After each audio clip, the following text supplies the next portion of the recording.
know him personally, said one of the first things they thought was, well, first of all, they're not surprised that it was Kenny Lamb, and secondly, that if somebody's going to get this hero praise, and they said the same thing as you, he probably wouldn't want it, but they're happy that he's getting it. Was that one of your first reactions to knowing him as long as you have, that you're not surprised that, like, they described him as such a go-getter, somebody that would, you know, being a traffic enforcement officer, he's always eager to respond to whatever else is going on? Well, I think he is surprised because he knew it was part of his job. This is his job. And he knew, and I can assure you, not a single Toronto Police Service member wake up in the morning and says, I want to be a hero. We don't do that. We come in and do our job. And sometimes these things, they have a way of finding us instead of we finding them. So the incident found Ken Lam on Monday. And Deputy Chief, what kind of treatment is he receiving? And as you said, he was receiving treatment. And is he back on the job, or is there a period that cooling off after something? Well, when I say treatment, I don't want you to think that he's going to see a doctor, he's under medication, or anything like that. There's mandatory protocol that we have to go through when you go through a traumatic experience. He has to see our service psychologist. He has to see our medical bureau. And he has to disclose to us. He has to talk to psychologists. We want him to talk this out. Talk it out until we're comfortable at his state of mind that he understands what took place. Because right now he's still asking me, asking his colleagues, did I make the right decision? What if I opened fire that day? What would happen to me? These are things that's still been going through his mind. And I can tell you, for someone that went through a traumatic experience, because I have been through a traumatic experience similar to, not similar, but something like that, these things that stays in your mind frame by frame. And he was telling me the exact same that I went through 30 years ago. And I said, I can relate. I understand. He's asking me, should he go back to the scene and visit it? I said, it depends, because every time I go back to the scene where I almost lost my life 30 years ago, I still have that feeling. I say to my son, I say to my family members, this is where I almost lost my life 30 years ago. It still impacts me. So it depends who you are as an individual, how it stays with you psychologically, how it impacts you. So it is hard, Catherine, for me to explain to you the treatment, how long it is. The treatment will take as long as Ken Lam requires. And then he'll be reinstated. He'll be back to whatever duty he wishes to perform. Can you expand on your own story a little bit there? I'm not here to talk about myself, Tamara. Then I think that's pretty accurate. Well, Christie's account was pretty accurate because Christie was there that night. Because that's how old I am. I'm not going to talk about how Christie, but she was there that night. She knew exactly how I went through. But I can relate to Ken Lam. I asked him, are you feeling this? Are you feeling this? Are you feeling? Because I've been there. I'm not a medical practitioner. But I've been there. So I asked Ken Lam, I said, Ken, I can share some of these things with you. I can share some of these things because how are you going to interact with your family? How are you going to interact with your friends? How are you going to interact with your parents? I can relate, and I'm asking the same questions. I do not, as a deputy chief of police, as a member of the Toronto Police Service, I've been through that. I don't want anyone to go through that without any support. And if I can offer him that support, I will do that. Bending over backward. I can do it 24 hours a day because if he needs me, he can call me because I can relate and I hope I can impart some of my wisdom onto him and hopefully he can seek the assistance that he requires. You mentioned that he was selling things back years ago. You noticed he kept trying to sell things to raise money for a charity. What was he selling? What was he raising money for? Well, he loves doing engravings. He does the police challenge coins and he does a lot of replica police vehicles, and he will go into a lot of different police functions. And if you know of Ken Lam, if one of his colleagues' son is going to hospital, needs money for surgery, whatever, or life-altering situation, he was the first one to put up a GoFundMe, a funding webpage and say, fund officer so-and-so, his son needs a trip, let's send them off to the Caribbean, let's send them off there, so let them have a good family vacation. He'll be selling stuff to raise money for Cops for Cancer, Special Olympics, anything that is required, he's there. You don't even have to ask, and he just happens to have has a nose for charitable organization. He'll just show up and say, I'll help you. How do you want me to help you raise money? Because his mindset is to help as many people as possible. What has Ken told you about what was going through his head, those moments that he was squaring off? I'm not going to disclose that, sir, because that could be a question that could be for the criminal trial, and I certainly cannot share that with you.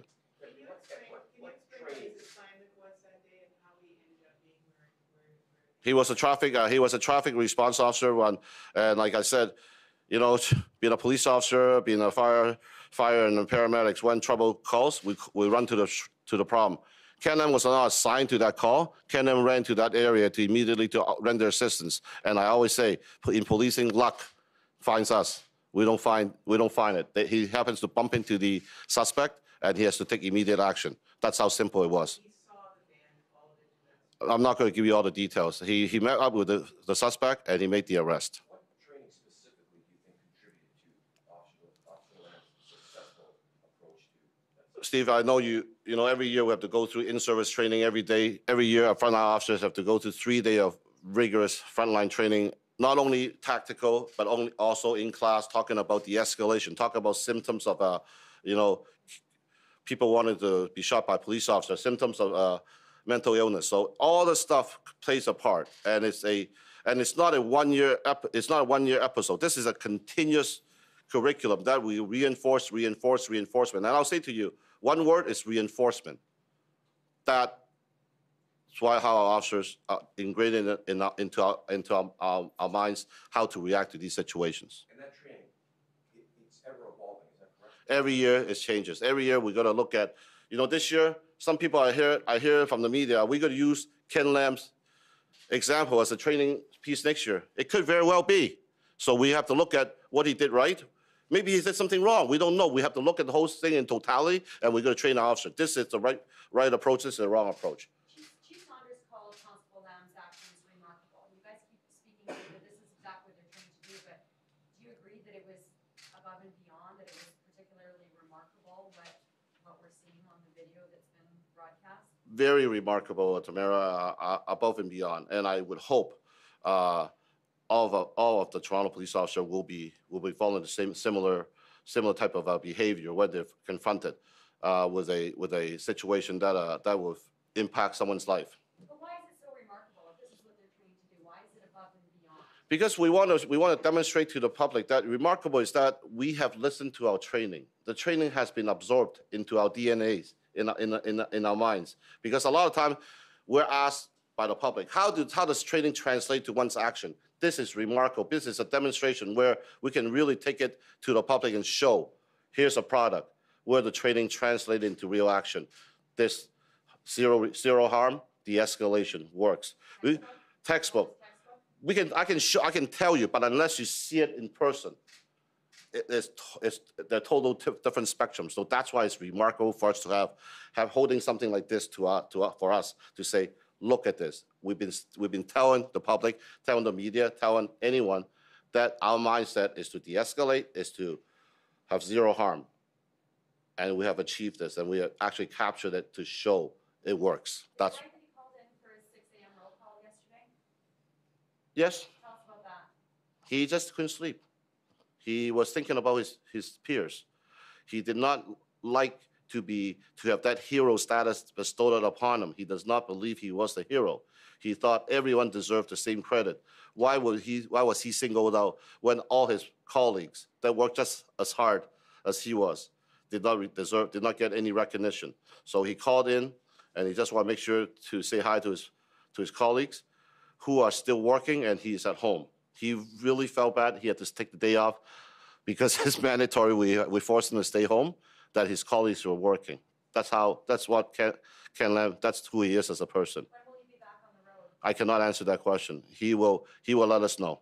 The video shows 3 people walking behind. I'm not talking about the evidence at all. I just wondered if there are witnesses. I'm not talking about that. Thank you.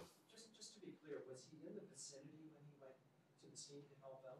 Oh, I said it earlier that he responded to the area and he saw the vehicle and he took appropriate action. What time have you been waking him up in the morning? Oh, please. Late. I don't know. About 8-ish. But you Well, gotta. it's not that early. Yeah, but for him, I can tell you, Tamara, his pattern was exactly the same as mine. He could not sleep. He would sleep for an hour, and then he'll wake up, and I said to him, did you wake up in cold sweat? He said, I did. How do you know, Peter? I said, I know. And then do you wake up feeling anxiety? He said, yes, I did. I said, I know that, because I did. Every hour. So what does that speak to? Did you suffer from PTSD from That term did not exist 30 years ago. I know it didn't, but looking back now, you've learned a lot about it. Yes, and it could be. That's why Catherine asked me what treatment. We have to look at what he's suffering from. We have to make sure his mind is clear. We have to make sure that whatever symptoms he's seeing are impacting him. We need to help him because we cannot allow another officer to go back on the road to suffer silently. No one's going to suffer in silence. Everyone's going to offer every help they can get, and that's why I stated and I say it again. We have the best aftercare program for our members to TPS in the country. And what about the other officers? You mentioned all the other emergency. They are receiving the same. They've all been offered. Everybody will be having access to that. And as a matter of fact, some sessions are mandatory that they have to undergo. Can you say, are there any officers being brought in from other divisions in the city who wouldn't have had to see that carnage to sort of fill in some of the gaps that these officers are? You know, I can tell you this. Immediately that night, I was the command officer that went up there. And one of the things that we did was to have a team of critical incident debrief personnel. I ordered a team up there. So immediately they have access to people to debrief, to speak to someone that if they needed to speak to someone, they were immediately made available to our frontline officers that night. And many officers utilized the volunteers and they spoke to them. That's how far we have progressed as a service. So that debriefing, mandatory debriefing is proactive, which is. For sure, very proactive, Steve. It was there on site, and then once they returned to the station, it was mandatory. They have to go through a debriefing session. Speak to our viewers about that, just being. It is more, obviously everything that is said are confidential, but the most important factor, the things is to ensure the officer know help is available. Number two is how they're feeling. And the debriefers are also trained to observe certain behavioral signs. Because you can see often in sessions, some officers are very talkative. That may not be a good thing. Some officers are very quiet. That may not be a good thing. So we can look at and determine what are the signs being exhibited. So these debriefers just have to go through strenuous training and to be certified. A number of them are police officers or civilian members of the service. So they do it voluntarily. Anytime we have a critical incident, they'll go in and debrief our members. Any other questions, folks? How many officers would you say are receiving, counseling treatment today? I can't disclose that number. That is strictly confidential, and we cannot. We can say that officers every officer that attended that scene were offered, and I know in today's day and age, officers do take up that program. Can you say how many have taken some time off? I cannot release that, Catherine. But are some taking time off? Some are, yes, some are.